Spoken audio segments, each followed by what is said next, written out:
모든 성도들과 또 가정에서 예배드리고 계신 우리 성도들 가운데 충만하시기를 간절히 소원을 합니다.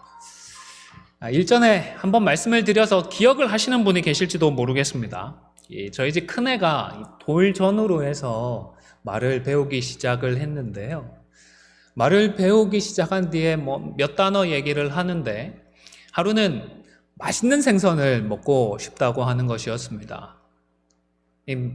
그게 고등어인지 갈치인지 뭔지 정확하게 아직 단어가 짧다 보니까 표현은 못하는데 왜 고모 할머니께서 데리고 나가셨다가 뭔가 지 입맛에 맞는 생선을 맛보여 주셨던 모양인데, 제가 또 의욕이 넘치는 초보 아빠다 보니까 애가 처음으로 맛있는 생선을 먹고 싶다고 하는데 어떻게든 좀 구해주고 싶은 마음에 불철주야까지는 아니고 그래도 동분서주하면서 맛있는 생선을 알아서 사주려고 노력했던 기억이 있습니다.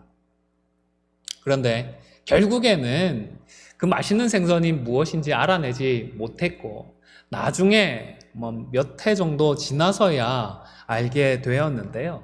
그때 저희 큰애가 표현했던 맛있는 생선은 붕어빵이었습니다. 붕어빵은 그냥 앞쪽이든 뒤쪽이든 맛있게만 먹으면 되는데, 그런데 진짜 생선은 어떻습니까?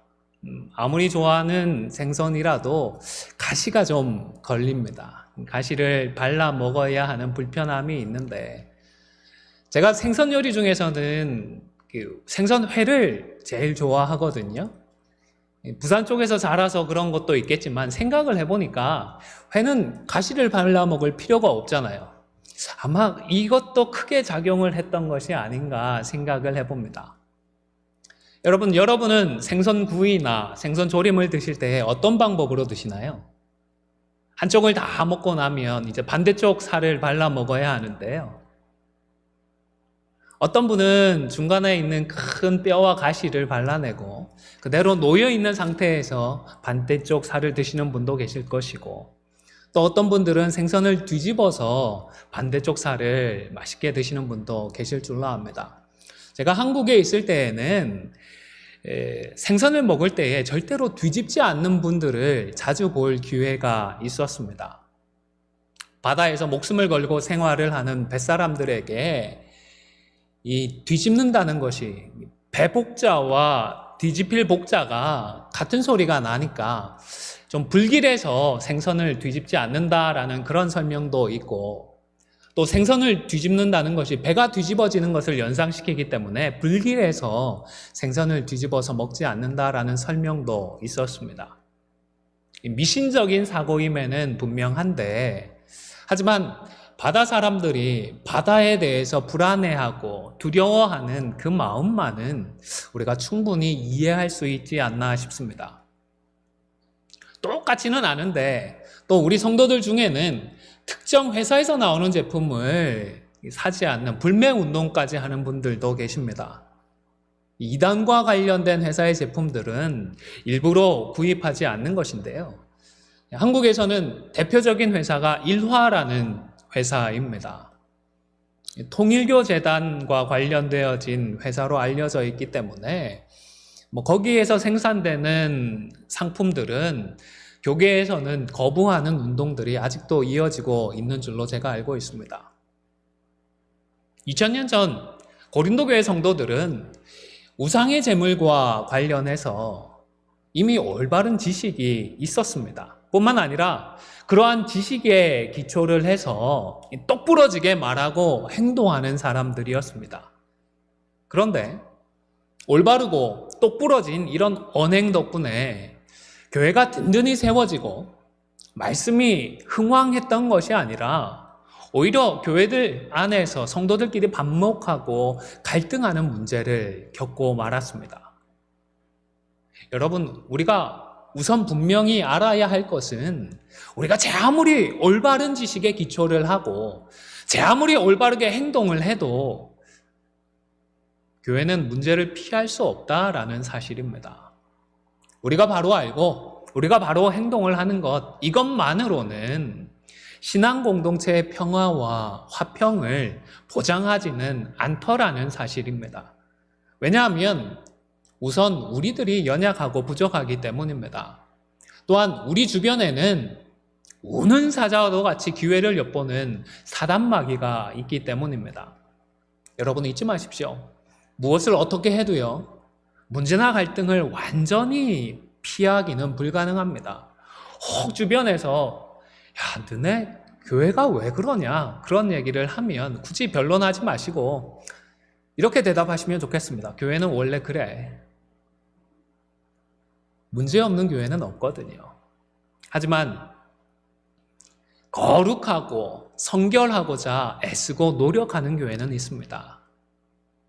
함께 표대를 향하여서 계속해서 포기하지 않고 힘써 달려가는 교회는 이 땅에 존재합니다. 1절에도 보면 우상의 제물에 대하여서는 다 지식이 있는 줄로 안다라고 했습니다. 고린도 교회 성도들이 갖추고 있었던 지식을 사도 바울도 분명하게 인정을 해주고 있었던 것입니다. 그 세부 내용을 보면 고린도 교회 성도들은 우상이라고 하는 것이 결국 아무것도 아니다라는 것을 분명히 알았습니다.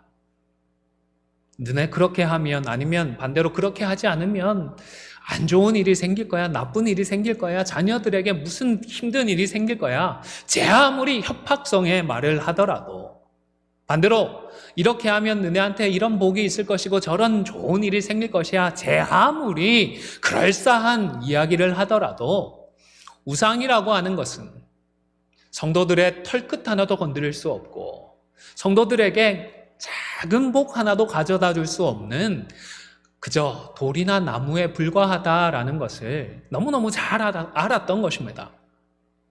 뿐만 아니라 하나님에 대해서도 성도들은 잘 알고 있었습니다.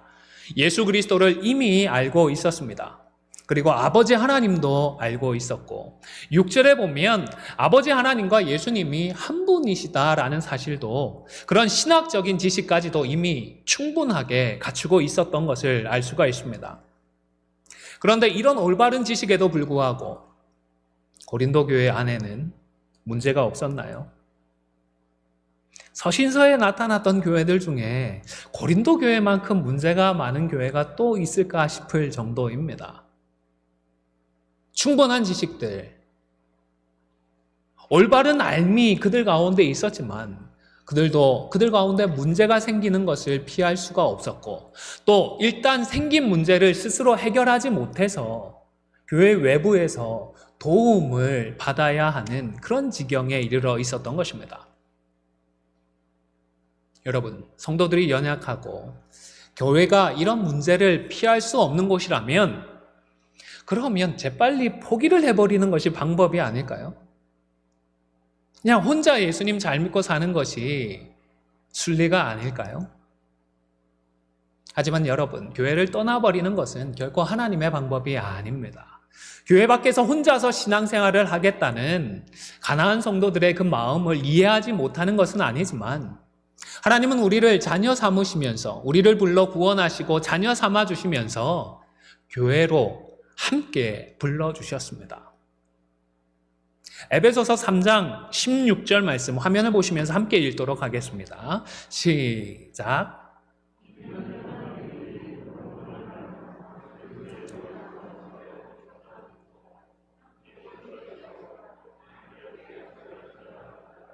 아멘. 여러분, 어떤 단어가 반복이 되고 있죠? 함께. 성경에서 반복되는 단어는 주로 어떤 의미가 있죠? 그 내용을 아주 강조할 때에 반복을 합니다. 이방인뿐만 아니라 유대인들도 복음으로 말미암아 예수 안에서 상속자가 되고 지체가 되고 그리고 약속에 참여하는 자가 되는데 모든 성도들이 그러한데 그런데 혼자 된다고요? 네, 함께 된다. 우리 모두는 함께 부름을 받아서 함께 상속자가 되고 함께 지체가 되고 함께 약속에 참여하는 자가 되는 것입니다. 뿐만 아니라 우리에게는 고린도전서가 있습니다. 고린도전서뿐만 아니라 66권의 전체 성경책이 우리 속에 허락이 되어 있습니다. 이 주신 말씀을 우리가 겸손하게 받아서 이 말씀에 순종을 하면 완전히 문제를 피할 수는 없어도 이 때문에 발생하는 쓴뿌리들의 영향력은 최소화할 수 있을 것이고 또 우리 가운데 있는 상처와 피해를 줄일 수가 있습니다. 그리고 진리의 말씀을 붙들고 함께 씨름하면서 우리가 연단되어지고 마침내 우리 주님을 닮아갈 수가 있는 것입니다. 지난 주간에 저희 가정에서는 요리형 커터 하나를 구입을 했습니다. 시국인지라 어디 가서 직접 구입은 하지 못하고 온라인에서 사람들이 써보니까 이거 참 안전하고 쓰기 편하더라 이런 평가를 남긴 것이 있어서 구입을 했습니다. 그 설명대로 하면 무채 같은 것을 썰고 할 때에 절대로 손을 다칠 일이 없을 것 같았습니다. 정말 안전해 보였습니다. 그래서 큰맘 먹고 구입을 하고 배송을 받아서 박스를 열고 기본적인 조립을 하면서 이제 전체를 깨끗하게 닦는다고 닦다가 그만 제가 손가락을 베이고 말았습니다. 지금은 거의 아물어가고 있는데요. 아마 첨부되어 있었던 제품 설명서부터 읽고 주의사항부터 잘 읽고 주의를 했다면 다칠 일이 없었을 것인데 뭐 잘났다고 무시해버리고 나 혼자 잘할 수 있다고 그렇게 좀 고집을 부리다가 그만 손가락을 베이고 말았던 것입니다. 여러분, 우리도 주신 진리의 말씀을 잘 이해하고 먼저 순종하고 있으면 문제를 어느 정도 방지할 수 있고 설령 문제가 생긴다고 하더라도 그 후유증을 최소화할 수 있을 줄로 믿습니다. 자, 그렇다면 이런 문제를 놓고서 사도 바울을 통하여서 하나님은 우리에게 무엇을 말씀하고자 하실까요?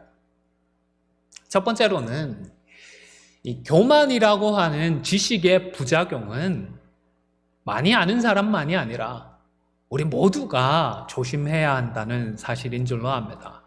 여러분, 지식은 우리에게 꼭 필요합니다. 교회가 믿음을 강조하지만 이 믿음은 사실은 바른 지식에 기초하기 때문입니다. 성경 공부를 통한 지식도 있고 또 신앙생활을 통하여서 우리가 경험한 그 경험들을 통하여서 갖게 된 신앙의 지식들도 있습니다. 참 중요합니다. 그런데 우리 존재 자체가 부족하지 않습니까? 솔직히 말해서 우리가 다 연약하지 않습니까? 그래서 이러한 지식이 참 귀하지만 이 지식 때문에 그만 교만하게 될 수가 있는 것입니다. 그 누구도 이것에서는 자유롭지 못한 것입니다. 물론 반대의 경우도 있습니다. 무식하면 어떻다고요? 용감하다라는 표현도 있는데 잘 몰라서 의욕이 앞서서 좌충우돌하는 경우도 있습니다. 하지만 그런 경우는 몰라서 그렇다, 양해라도 이해라도 할 수 있는데 알만한 사람이 교만에 빠지게 되면 참 난감한 것이 사실입니다. 항상 그런 것도 아니고 모든 사람이 또 그런 것도 아니지만 누구에게나 이 교만은 찾아올 수 있습니다. 그렇기 때문에 우리 모두는 교만을 먼저 조심하고 경계해야 하는 것입니다. 언제나 하나님께 겸손할 수 있도록 겸손하게 우리의 마음, 우리의 생각을 지켜주시도록 기도해야 하는 것입니다. 오늘 본문 2절에서 말하는 아는 줄로 생각하는 것은 자기는 충분히 잘 알고 또 더 나아가서 나는 이제 다 안다라고 생각하는 것을 의미합니다. 하지만 익은 벼는 고개를 숙인다고 주변에서 혹시 정말로 고매한 학자들을 아신다면 그런 분들은 자신이 갖고 있는 지식이나 학식을 결코 과신하지 않는 것을 보셨을 것입니다. 누구든지 이제 나는 다 안다라고 생각하는 그 순간 그 사람은 다 알지 못하는 것이 틀림이 없습니다. 왜냐하면 그 순간 나는 교만해졌다라는 사실만큼은 모르기 때문입니다. 이러한 교만은 자신에게도 부정적인 영향을 주지만 다른 사람들에게도 그 이상의 나쁜 영향력을 주기 쉽습니다. 특별히 우리 교회 안에서는 강한 사람의 교만이 약한 자들에게는 큰 걸림돌이 되기도 합니다. 바울은 우선 양심이 약한 것을 언급을 했는데 7절 말씀에 보면 누군가의 교만 때문에 다른 성도의 양심이 약해지고 더러워질 수 있다라고 말씀을 했습니다. 우리 개역개정에서 이렇게 번역을 했는데 원래의 의미를 조금 오해할 수 있도록 잘못 번역을 한 것이 아닌가 싶습니다. 지금 우리 번역보다는 공동번역의 번역이 원래의 의미를 훨씬 잘 보여주는 것 같습니다. 화면을 보시면서 공동번역을 같이 읽도록 하겠습니다. 시작. 그러나 모든 사람이 다 이런 지식을 가지고 있는 것은 아닙니다. 어떤 교우들은 아직까지도 우상을 섬기던 관습에 젖어 있어서 우상에게 바쳤던 제물을 먹을 때에는 그것이 참말로 우상의 것이라고 생각합니다. 그리고 그들의 양심이 약하기 때문에 그 음식으로 말미암아 자기들이 더럽혀졌다고 생각합니다. 양심이 약하여지는 것이 아니고 양심이 이미 약하기 때문에 그래서 잘못 생각한다라는 의미인 것입니다. 그 음식을 먹고서 그 음식 때문에 내가 그만 더럽혀지고 불결하게 되었다라고 생각을 하면서 시험 드는 성도들이 있다라는 의미인 것입니다. 그런데 여러분, 이 내용보다도 이것을 통하여서 우리가 알 수 있는 바가 더 중요한 것 같습니다. 그것은 바로 양심이라고 하는 것이 그냥 그대로 있는 것이 아니고 강해질 수도 있는 것이고 또 약해질 수도 있다라는 사실입니다. 오늘 본문에서 사도 바울은 이 양심과 믿음까지도 연결을 시키면서 이 두 가지 모두 약해질 수도 있고 강해질 수가 있다 이야기를 하는 것입니다. 우리의 믿음이 때로는 강하지만 때로는 약해질 수 있는 것처럼 우리의 신앙 양심 또한 때로는 약해질 수 있고 때로는 강해질 수가 있는 것입니다. 11절에 보면 믿음이 약해지다가 멸망하는 경우까지 생각하는 것을 볼 수가 있습니다. 물론 인간의 잘못으로 말미암아서 하나님의 택하심에 영향이 있느냐 하면 그것은 아닐 것입니다. 하지만 단순히 논리적으로만 생각을 해서 이런 경우까지도 상정을 했던 것 같습니다. 그리고 이어서 12절에서는 형제의 약한 양심을 상하게 하는 것이 결국은 누구에게 죄를 짓는 것이라고요? 예수님에게 죄를 짓는 것이라고 하면서 비슷한 어구를 반복하는 것을 통하여서 아주 이 내용을 강조하는 것을 볼 수가 있습니다. 우리 모두의 유익을 위해서 우리 각자가 자신의 믿음과 양심을 잘 훈련시켜서 강하게 만들어갈 수 있어야 하겠습니다. 자, 그렇다면 교만이라고 하는 이 지식의 부작용을 방지하거나 또 해결하기 위해서는 무엇을 해야 할까요? 어떻게 해야 할까요? 오늘 본문 말씀에서 사도 바울은 처음부터 사랑을 처방해 주었습니다. 1절부터 지식과 대조해서 사랑을 언급했던 것입니다. 사랑으로 덕을 세울 것을 당부하는 것입니다. 오늘 본문의 문제는 우상의 제물을 먹느냐 안 먹느냐의 문제인데 이것을 조금 더 이것 가운데서 원리를 찾아내면 해도 그만 안 해도 그만인 것과 관련된 문제로 이해할 수 있을 것 같습니다. 우상에게 한번 바쳐졌던 제물은 먹어도 문제가 될 것이 없고 또 특별히 그것을 먹는다고 해서 더 유익될 것도 없습니다. 마찬가지로 제물을 먹지 않아도 특별히 그것이 더 유익이 될 것이 없고 문제가 될 이유는 더더욱 없는 것입니다.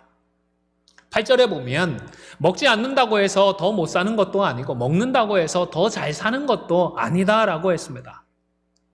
해도 그만, 안 해도 그만인 것입니다. 그런데 그렇다고 해서 마음대로 해도 되느냐 하면 그렇지 않다라는 결론을 내리고 있는 것입니다. 왜냐하면 교회는 개인의 자유나 권리가 우선되는 공동체가 아니기 때문입니다. 교회의 덕이 우선되는 신앙 공동체가 우리 교회인 것입니다. 어떻게 말하고 어떻게 행동하는 것이 공동체의 덕이 되고 내가 어떻게 해야 다른 성도들에게 걸림이 되지 않을 것인지를 충분하게 우리는 고려해야 하는 것입니다. 9절의 말씀처럼 우리의 자유가 믿음이 약한 자들에게 걸려서 넘어지게 하는 것이 되지 않도록 조심을 해야 하는 것입니다. 이것을 위해서 주님께서 교회를 사랑하시듯 우리도 성도들을 사랑해야 하는 것입니다. 여러분 조심하십시오. 교회는 사랑하는데 교회 안에 속한 성도들을 사랑하지 못할 수가 있습니다. 분명히 나는 안디옥 교회는 사랑하는데 우리 안디옥 교회에 있는 아무개는 참 힘드네. 이런 경우들이 생각보다 많이 있는 것 같습니다. 하나님은 교회는 사랑하면서 교회 성도들은 사랑하지 못하는 것을 기뻐하실까요? 결코 기뻐하지 않으시는 줄로 압니다. 도요토옙스키가 이런 글을 남겼다고 합니다. 화면을 보면서 함께 읽어보도록 하겠습니다. 시작. 인류를 사랑할수록 특정한 인간을 사랑하기가 힘들어진다. 인류를 위해 거대한 계획을 세우는 꿈을 꾸곤 했다. 필요하다면 기꺼이 십자가를 질 수도 있다. 하지만 누구와도 한 방에서 이틀을 지내는 것은 견딜 수가 없다. 누구든 가까워지기만 하면 그 사람의 특이한 점이 나를 불편하고 힘들게 만든다. 아무리 좋은 사람이라도 24시간이면 싫어지기 시작한다. 어떤 이는 저녁을 너무 오래 먹어 싫고 또 다른 이는 감기에 걸려 연신 코를 풀어대서 싫다. 누구든 가까워지는 순간 싫어진다. 하지만 언제나 개인들이 싫어질수록 인류 전체를 향한 사랑은 더 불타오른다. 문학가가 그냥 문학가는 아닌 것 같습니다. 막연한 내용들을 참 잘 설명을 하고 있는 것 같은데요. 아이러니지요. 하지만 사랑하는 성도 여러분, 우리의 이러한 본성을 성령의 능력으로 이겨내고 그저 두리뭉실 교회를 사랑하는 것이 아니라 이 교회를 이루고 있는 한 성도, 한 성도를 사랑할 수 있기를 주님의 이름으로 간절히 축원을 드립니다. 11절 말씀도 함께 읽겠습니다. 시작. 그러면 내 지식으로 그 믿음이 약한 자가 멸망하나니 그는 그리스도께서 위하여 죽으신 형제라. 여러분, 나는 그리스도께서 위에서 죽어주실 정도로 존귀한 자입니다. 귀중한 존재입니다. 뿐만 아니라 내 곁에 있는 이 형제도 바로 이 형제를 위하여서 예수님께서 피 흘리시고 죽어주실 정도로 귀중하고 존귀한 존재임을 잊지 마시기를 바랍니다. 우리 모두는 존귀하고 귀중한 보배와도 같은 존재들입니다. 이 사실을 기억하며 주님이 우리를 사랑하듯 서로를 사랑함으로 교만을 이겨내고 덕을 세워가는 우리 모두가 되실 수 있기를 주님의 이름으로 축원을 드립니다. 뿐만 아니라 교만이라고 하는 이 지식의 부작용을 해결하기 위한 또 다른 하나의 처방은 내려놓음인 것 같습니다. 단순하게 안 하고 금지하는 것이 아니라 분명한 목적을 위해서 내려놓는 것입니다. 여러분, 바울은 처음부터 나의 자유, 나의 권리 같은 것은 생각하지 않은 것 같습니다. 바울이 지금 신경 쓰고 있는 것은 혹 내가 이렇게 하면, 혹 내가 저렇게 말하면 형제에게 죄를 짓는 것은 아닌지, 그래서 우리 주님께 내가 죄를 짓는 것은 아닌지를 조심하고 또 조심하고자 했던 것입니다. 그래서 형제를 실족하게 한다면 차라리 나는 영원히 고기를 먹지 아니하여 내 형제를 실족하지 않게 하리라 했던 것입니다. 우상의 재물을 먹는 문제는 먹어도 그만, 먹지 않아도 그만입니다. 나의 자유이고 나의 권리라고 생각할 수 있지만 바울은 자신에게 이것이 중요한 것이 아니라 혹 그것 때문에 문제가 되지는 않을지, 상처 입는 형제는 있지 않을지를 먼저 생각해서 그냥 그런 권리, 그런 자유쯤이야 기꺼이 내려놓겠다라고 이야기를 하고 있는 것입니다. 여러분, 저는 술을 마시지 않습니다. 하지만 그렇다고 해서 술 마시는 것이 죄라고는 전혀 생각하지 않습니다. 왜냐하면 하나님은 술 취하지 말라고만 말씀을 하셨지 술 마시는 것 그 자체를 금지하지는 않으셨기 때문입니다. 잘 알고 있습니다. 그럼에도 불구하고 저는 술을 마시지 않습니다. 왜냐하면 첫 번째는 목사 안수를 할 때에 물론 이 약속을 하지 않으면 안수를 주지 않기 때문에 그때 서약을 했습니다. 술도 마시지 않고 담배도 피지 않겠다고 약속을 했습니다. 그 약속 때문이기도 하고 또 다른 이유 하나는 혹 목사님제가 술을 마시는 것을 보고 시험 드는 분이 계실 수 있다는 것을 잘 알기 때문입니다. 저로서는 마셔도 그만, 안 마셔도 그만인 것이니까 굳이 문제를 만들 필요가 없다 싶은 것입니다. 여러분, 나의 자유, 나의 권리는 내려놓고 우리 함께 덕을 세워갈 수 있기를 바랍니다. 이것이 바로 우리를 향하신 하나님의 뜻이기 때문입니다. 앞에서 제가 손가락을 살짝 베었다라는 말씀을 드렸습니다. 칼날을 깨끗하게 한다고 키친타올을 적셔가지고 닦는다고 닦았는데 이 칼날이 굉장히 날카로웠던 모양입니다. 보통 왜 페이퍼 커팅이 있으면 굉장히 쓰라리잖아요. 근데 이게 칼날이 예리하다 보니까 그런 쓰라림도 없었는데 하더니 정말로 기분 나쁘게 쏴 하면서 피가 배어 나오기 시작을 했었습니다. 그리고 꽤 그게 있었는지 아물 듯 하면서 조금만 힘이 가면 다시 벌어지고 피가 나기를 한 이틀 정도 반복을 했더랬습니다. 작은 이 손가락의 상처가 계속 신경이 쓰이고 불편하고 또 통증이 있을 때에는 온몸이 다 아팠습니다. 여러분, 우리들에게 해도 그만, 안 해도 그만인 일들이 있습니다. 그런데 내 자유, 내 권리를 먼저 생각하면서 그만 내려놓지 못하고 무엇보다 다른 성도를 사랑하지 못해서 그만 누군가를 실족해 하면 그 지체가 겪는 아픔을, 그 지체가 떨어져 나가는 그 아픔을 우리 주님도 그대로 느끼실 줄로 압니다. 우리를 위해 피 흘리고 십자가에서 죽어주신 주님이십니다. 이미 우리의 모든 죄값을 대신 지시고 사망과 어둠의 그 모진 고통을 감당해 주셨습니다. 오늘 본문 13절에서 바울은 영원히 고기를 먹지 아니하여 형제를 실족하지 않게 하리라고 했는데 아무쪼록 우리는 내려놓고 서로 사랑하여서 우리 주님을 두 번 다시 십자가에 못 박히지 않게 할 수 있기를 주님의 이름으로 간절히